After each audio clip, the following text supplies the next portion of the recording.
வணக்கம் நம்பர்களே, இந்த கல்வி திரும்ப வணக்கம். இந்த பதிவு பக்கம் சப்ஸ்கிரைப் பண்ணுங்கள், ஃப்ரெண்ட்ஸ் ஷேர் பண்ணுங்கள். சூப்பர் தேங்க்ஸ் ஜாபட்டன் சப்போர்ட் டு ஒரு நம்ம சேனல். நன்றி. இப்போது தேர்தலுக்கெல்லாம் பரபரப்பாக போயிட்டுருக்கு இல்லையா, பார்லிமெண்ட். இதில் இப்போது டெல்லியிலேருந்து ஏற்கனவே அண்ணாமலை இங்கே ஒரு தொகுதிக்கு கொடுத்துருந்தார். அவர் நிற்கிற கோயம்புத்தூருக்கு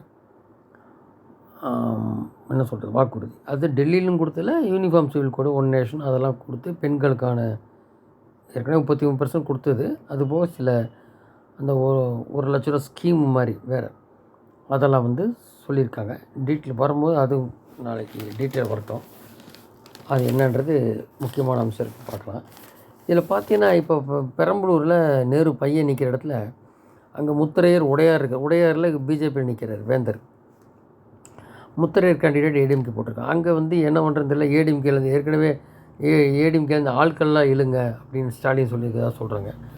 பயம் போச்சு. எல்லாம் 3ஆவது இடத்துல போகிறாங்களா இல்லை எங்கே போகிறாங்கன்னு தெரில. அது மாறுது ஒரு இடத்துல. இந்த மாதிரி ஏடிஎம்கேக்கோ டிஎம்கேக்கோ அந்த மாதிரி களம் விறுவிறுப்பாக போயிட்டுருக்கு.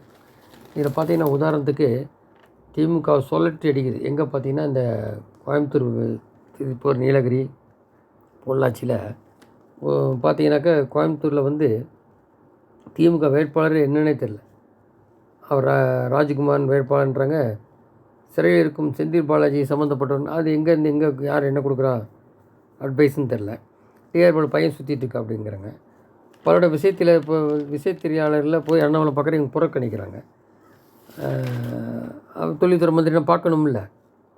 பாஜக வேட்பாளர் அண்ணாமலை பிரச்சாரத்தில் ஆளுங்கட்சின்னு கூறு போட்டு வருகிறார்.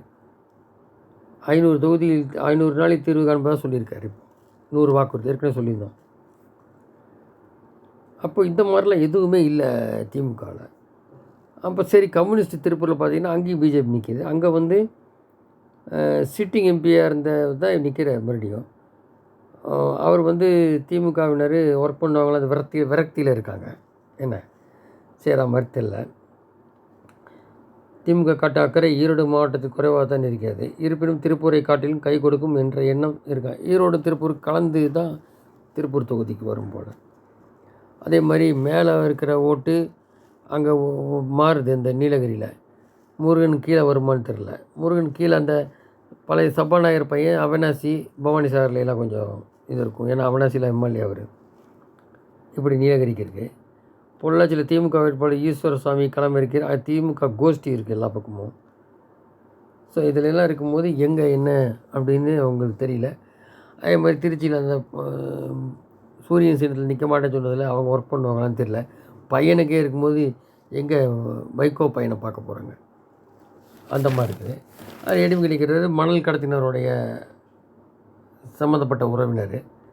என்ன அது கூட என்ன பண்ண சொன்னேன், இந்த மாதிரி நம்பர் தான் உங்களுக்கெல்லாம் கிடச்சிதான்னு கேட்டார். இப்போ ஏடிஎம்கேலே பழனிசாமி மட்டும்தான் தனித்து கலைய மாட்டாங்களே. அந்த முன்னாடி மேஜிக்கல் மாவட்டத்தில் யாரும் பணம் எடுக்கிறதுக்கு பணத்தை இப்போ எடுக்கிறதுக்கு இல்லை. ஏன்னா எம்எல்ஏக்கு அவங்க யாருமே பெருசாக கண்டுக்க எங்கேயும் பிரச்சாரத்துக்கு போகிற மாதிரி தெரியல. ஒரு ஒண்டி தான் இது பண்ணிகிட்ருக்காரு. இந்த மாதிரி போய்ட்டுருக்கு. இந்த தினகரனுக்கும் ராமநாதபுரத்தில் பன்னீருக்கும் பண்ணும்போது பழனிசாமி அடித்து விட்டார் அண்ணாமலை.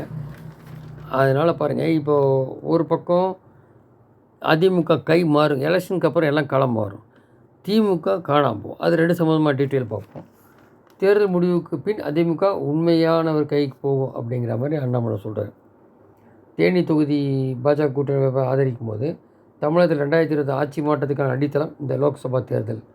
பிரதமர் மோடி எவ்வாறு ஆட்சி செய்கிறார் என அனைவருக்கும் தெரியும். முதல்வர் 33 மாதமாக எப்படி லட்சணத்தில் இருக்குன்னு தெரியும்.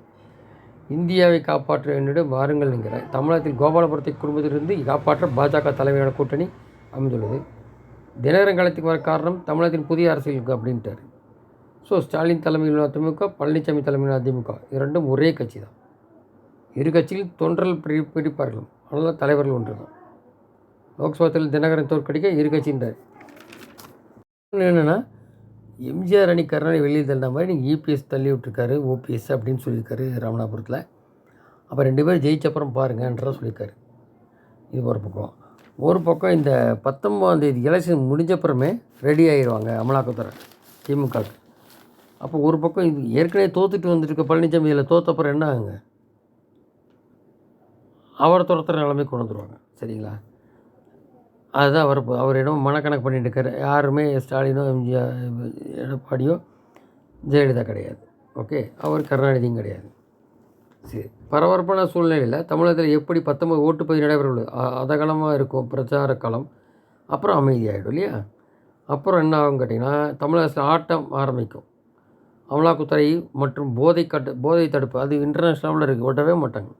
அதான் சொல்லிக்க முடியாது. மே ஃபஸ்ட் வீக்கில் உதயநிதி பிடிப்பாங்க. வேலூரிலும் கோவையிலும் தேர்தல் பிரச்சாரத்தில் ஈடுபட்ட மோடி, தமிழகத்தில் மணல் மாஃபியா, போதை மாஃபியா ஊடுருவி விட்டது, திமுக கடுமையாக விமர்சித்தார். திமுக காணாமல் போகும், அடித்த கொள்ளையெல்லாம் தூக்கி கஜானா சேர்த்துருவோம்னு சொல்லியிருக்காரு. அப்போது என்ன நடக்குங்க? திமுக காணாமல் போகும், அதில் ஒரு தரப்பு உடஞ்சி வெளியில் வரும், அது சின்ன முடக்கப்படலாம், ஆட்சி கவலாம், அதெல்லாம் ஒரு பக்கம் இருக்குது. இன்னொரு பக்கம் பார்த்திங்கன்னா, இந்த யாரோ ஒரு தலைமையில் இது மாறும். ஏடிஎம்கே அது தினகரன் சொல்கிறது இல்லையா, அவங்க தோற்றப்புறம் அப்படியே தொண்டர்கள் மாறுவாங்கன்னு, அந்த மாதிரி ஒரு மாறும். அப்புறம் 2 பக்கமும் அப்படியே போய்ட்டுருக்கு. இடையில கவர்னர் ஆட்சி இருந்து திட்டத்தை கொடுத்துட்டு டக்குன்னு சட்டத்தை போடுறோம். இதாக பிளான் இருக்கும் அவங்களுக்கு என்ன, அந்த டைமில் வெளிப்படும். ஆனால் இது உறுதி திமுகவுக்கு. ஏன்னா ட்ரக்கு கடத்தின்னு விடுவாங்களா? சாதாரண கவிதாவையும், தெலுங்கானா கவிதாவும், கெஜ்ரிவாலையுமே பிடிச்சாச்சு.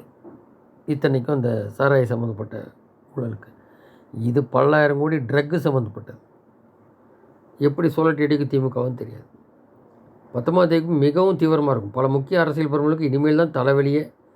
இதுவரை நீங்கள் பார்த்தது வெறும் ட்ரெய்லர் தான், இதுதான் அப்படின்னு கமெண்ட் அடிக்கிறாங்க அதிகாரிகள். அது நடக்கத்தான் போகுது, நம்ம பார்க்க போகிறோம். நன்றி, ஜெய்ஹிந்த். புத்தாண்டு வாழ்த்துக்கள்.